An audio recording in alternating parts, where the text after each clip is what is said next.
శాంతి. కాలచక్రంలో సృష్టిని మన పెద్దవాళ్ళు 4 భాగాలుగా విభజించారు. మొట్టమొదటి యుగాన్ని కృతయుగము, సత్యయుగము అని అన్నారు. ఇప్పుడు మనం ఉంటున్నటువంటి ఈ సమయాన్ని కలియుగము అన్నారు. కృతయుగానికి ఈ కలియుగానికి ఉన్నటువంటి తేడాని మనం గమనించినట్లయితే ముఖ్యంగా మనిషిలో ఉన్నటువంటి సుగుణాల ఆధారంగానే యుగానికి సత్యయుగము లేదా కలియుగము అని పేరు పెట్టడం జరిగింది. కృతయుగంలో ఉన్న వాళ్ళు కూడా మనుషులే, కలియుగంలో ఉన్న మనము మనుషులమే. కానీ మనుషులలో ఉన్న గుణాలను బట్టి అక్కడ నరుడిని నారాయణుడు అన్నారు, నారిని లక్ష్మి, శ్రీలక్ష్మి అని అన్నారు. కానీ ఇక్కడ మనిషి కలియుగంలో కనీసం మనిషిగా కూడా బ్రతకడం లేదు అని మన పెద్దవాళ్ళు ఎంతెంతో చింతిస్తూ ఉన్నారు. మరి ఒకప్పటి కాలంలో ఇంత మంచి విలువలతో నరుడు నారాయణుడిగా ప్రసిద్ధి చెందిన ఆ కాలము ఇప్పుడు కలియుగంలో పూర్తిగా విలువల్ని నశింప చేసుకొని ఈ మానవుడు పూర్తిగా మనిషి కన్నా దిగజారిపోవడానికి కారణమేంటి? ఆ విలువల్ని తిరిగి మనం కలియుగంలో ప్రతి మనిషిలో కనుక ధారణ చేయించగలిగితే ఈ ప్రపంచమే మళ్ళీ స్వర్గంగా, దీనినే సత్యయుగము, కృతయుగము అని కూడా చెప్పచ్చు. ప్రస్తుత ఈ కలియుగ ప్రపంచంలో కనీసం అసలు మనుషులకు విలువలు అవసరము అన్న విషయం కూడా మర్చిపోయే గతి ఏర్పడింది. విలువలు, మంచి గుణాలు ఇవన్నీ ఇప్పుడే ఎందుకండి, ముందు చదువుకోవాలి, ఉద్యోగం సాధించాలి, డబ్బులు ఇవే ముఖ్యం మనిషికి.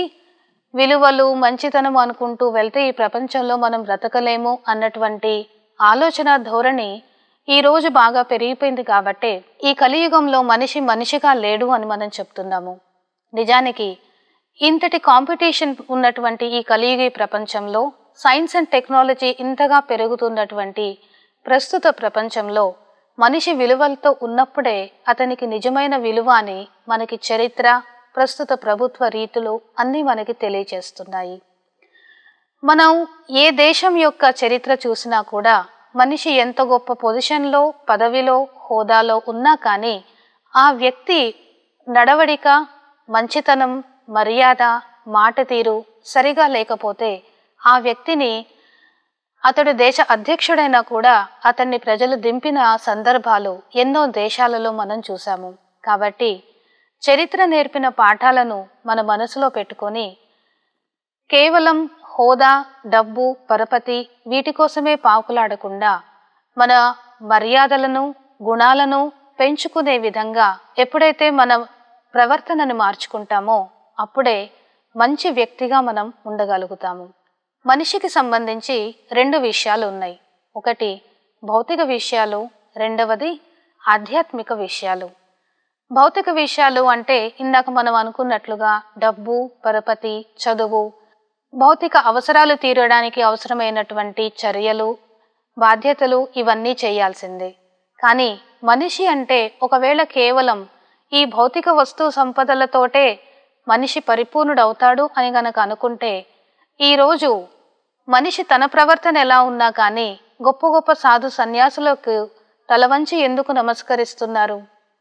ఇతడికి వచ్చిన జీతము ఒక సాధు సన్యాసికి రాకపోయినా అతడి దగ్గరికి వెళ్ళి అతడి పాదాల దగ్గర కూర్చొని అతడు చెప్పింది శిరసావహిస్తూ ఉంటాడు.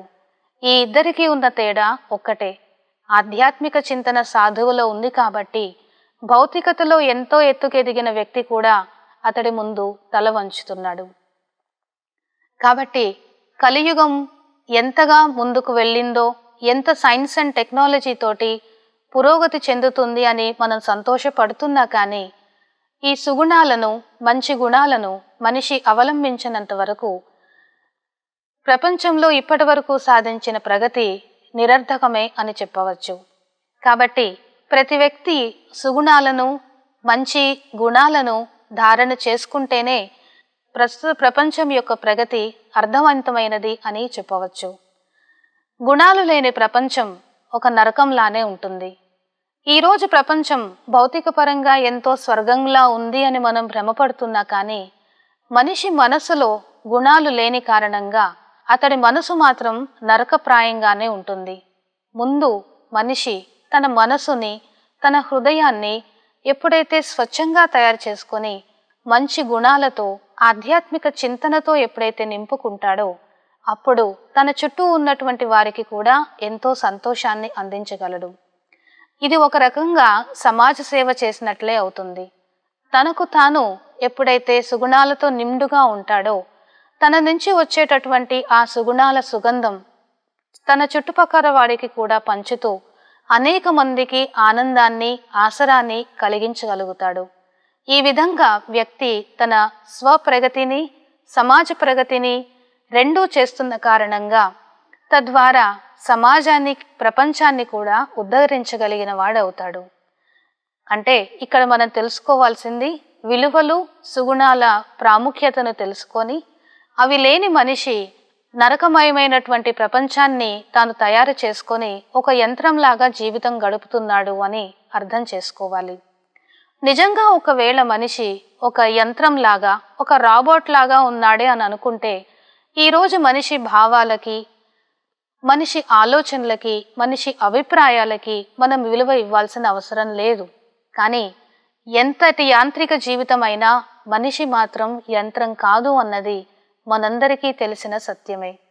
కనుక కేవలం భౌతిక విషయాలపైనే మనం శ్రద్ధ వహించడం కాకుండా మనలో ఉన్నటువంటి భావాలకు, సుగుణాలకు, ఆధ్యాత్మికతకు, వీటన్నిటినీ పెంపొందించే శ్రద్ధ ఎప్పుడైతే మనిషి పెడతాడో అప్పుడే ఈ ప్రపంచం స్వర్గమయమవుతుంది.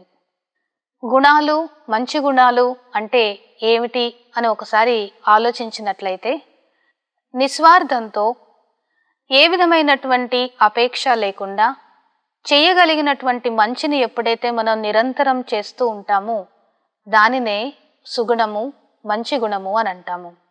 అలాగే చెడు గుణము అనంటే పరిస్థితులకు వశమై చుట్టుపక్కల జరుగుతున్నటువంటి వ్యక్తుల మాటలకు వశమై ఒకవేళ నాలో కోపావేశాలు ఇటువంటి ఇత్యాది చెడు గుణాలకు లోనైనప్పుడు వీటన్నిటినీ కోపము, ఈర్ష్య, ద్వేషము ఇటువంటి వాటిని మనం చెడు గుణాలు అని చెప్తాము. ఈ రోజుల్లో ప్రతి ఒక్కరు కూడా స్వార్థం లేకుండా మనిషి మనుగడ వీలవుతుందా, ఇవన్నీ ఈ విధంగా ఆలోచించినట్లయితే ప్రపంచంలో మనం గెలవడం కష్టమే అవుతుంది. కాబట్టి వీటన్నిటినీ పక్కన పెట్టేయాలి అని అంటారు. ఇలా పక్కన పెట్టేసి చాలా సంవత్సరాలే అవుతుంది. గుణాలను, ఆధ్యాత్మిక విషయాలను పక్కన పెట్టిన కారణంగా ఈరోజు ప్రపంచం ఎంత దుర్గతిలోకి వచ్చింది అన్నది మనందరము చూస్తూనే ఉన్నాము. భార్యకి, భర్తకి గొడవలు, పిల్లలు పరస్పరం వాళ్ళు గొడవ పడుతూ ఉంటారు. తల్లిదండ్రులు గొడవను చూసి పిల్లలు ఏడుస్తూ ఉంటారు. పోనీ ఈ గొడవలు జరిగేది కేవలం పూరి గుడిసెలు అటువంటి ఇళ్ళు అంటారా? ఏ డబ్బునైతే ముఖ్యమో అనుకొని జీవితమంతా దానికోసం పాకులాడారో, పెద్ద పెద్ద భవంతుల్లో ఉంటున్నటువంటి వ్యక్తులే డబ్బు ఉంది కానీ పరస్పరం గొడవ పడుతూ ఉన్నారు. దాని ప్రభావం పిల్లల పైన పడి వాళ్ళ చదువు, వాళ్ళ సామాజిక జీవితము అన్నీ కూడా దెబ్బతింటూ ఉన్నాయి. ఇటువంటి వాటి కోసమా మరి డబ్బుని సంపాదించుకున్నారు? ఏ మంచి గుణము లేకుండా, ఏ ప్రశాంతత జీవితాల్లో పొందకుండా ఇటువంటి జీవితం కోసమా డబ్బును సంపాదించారు? డబ్బును ఎందుకు ఇంత సంపాదిస్తున్నారు అని ఎవరిని అడిగినా కానీ అందరి నుంచి వచ్చే ఒకే ఒక్క సమాధానము, రేపు ఎటువంటి చింత లేకుండా ప్రశాంతంగా, మనశ్శాంతిగా జీవితాన్ని గడపాలి అని అంటారు. మరి డబ్బు అనేది భౌతికమైనది, మనశ్శాంతి అన్నది ఒక చక్కని మానసిక సుగుణము. భౌతికతతోటి శాంతిని కొనాలి అని అనుకుంటున్నారు.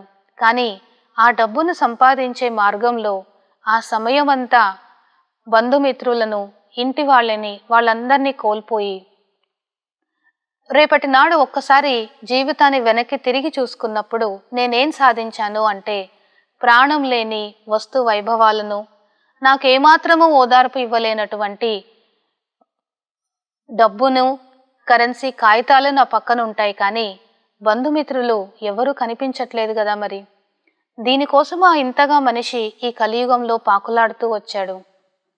అంతా అయిపోయిన తర్వాత నేను చేయి కాల్చుకున్నాను అని బాధపడే కంటే ముందుగానే డబ్బు సంపాదిస్తూనే, భౌతిక సదుపాయాలను సమకూర్చుకుంటూనే మనసులో విలువలను, సుగుణాలను, ఆ సుగుణాల పూదోటను మనం వికసింప చేసినప్పుడు భౌతికతతో పాటు ఆధ్యాత్మికత కూడా మన జీవితంలో విరసిల్లి మన జీవితం చక్కగా ప్రశాంతంగా ఆనందంగా సాగిపోతుంది. ఓం శాంతి. నేటి కోసం మేటి సంకల్పం.